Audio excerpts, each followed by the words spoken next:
42-45 വയസ്സുള്ള lady comes with a heart attack. അപ്പോൾ വീട്ടിലുള്ള ആൾക്കാരെല്ലാം ഭയങ്കര Of course, കാരണം സർപ്രൈസ്ഡ് ആണ്. കുറേ ഇത് വർഷങ്ങളായിട്ട് എന്താ ഇത് സംഭവിച്ചിരിക്കുന്നതെന്ന് വെച്ചാൽ അവർക്ക് പിടികിട്ടില്ല. ഇത് എന്താ ഡോക്ടറെ ഇങ്ങനെ സംഭവിക്കണമെന്ന് ചോദിക്കും.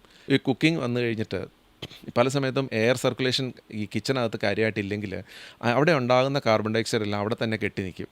അവർ ഇതേ എയർ തന്നെ റീബ്രീത്ത് ചെയ്തുകൊണ്ടിരിക്കും ഈ കാർബൺ ഡയോക്സൈഡ് കണ്ടിന്യൂസ്. പ്രത്യേകിച്ച് അവിടെ എക്സോസ്റ്റ് ഇല്ലെങ്കിലോ അല്ലെങ്കിൽ ജനൽ പ്രോപ്പറായിട്ട് തുറന്നിട്ടിട്ടില്ല. ഇല്ലെന്നുണ്ടെങ്കിൽ ഇതുണ്ടാവും. അതൊരു മേജർ ഫാക്ടറാണ്. അപ്പോൾ ആക്ച്വലി കുക്ക് ചെയ്യുന്ന സമയത്ത് വീട്ടിലെ എക്സോസ്റ്റും ഇഫ് പോസിബിൾ വിൻഡോസും ഡോർസും ഒക്കെ ഓപ്പൺ ചെയ്ത് ഇതെല്ലാം ഓപ്പൺ ആയിരിക്കണം. എയർ സർക്കുലേഷൻ ഭയങ്കരമായിട്ട്, കാരണം ഇൻഡോർ എയർ പൊല്യൂഷൻ ഭയങ്കര ഫാക്ടറാണ്.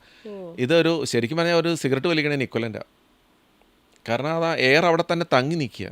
ആ എയർ പിന്നെയും പിന്നെയും ബ്രീത്ത് ചെയ്തുകൊണ്ടിരിക്കും, വിട്ടുമാറാത്ത ചുമ. അപ്പോൾ അങ്ങനത്തെയുള്ള ഐഡൻറ്റിഫൈ ചെയ്യാത്ത നോട്ടീസ് ചെയ്യാത്ത കുറേ നോട്ടീസ് ചെയ്യാത്ത ഫാക്ടേഴ്സ് ഉണ്ട്.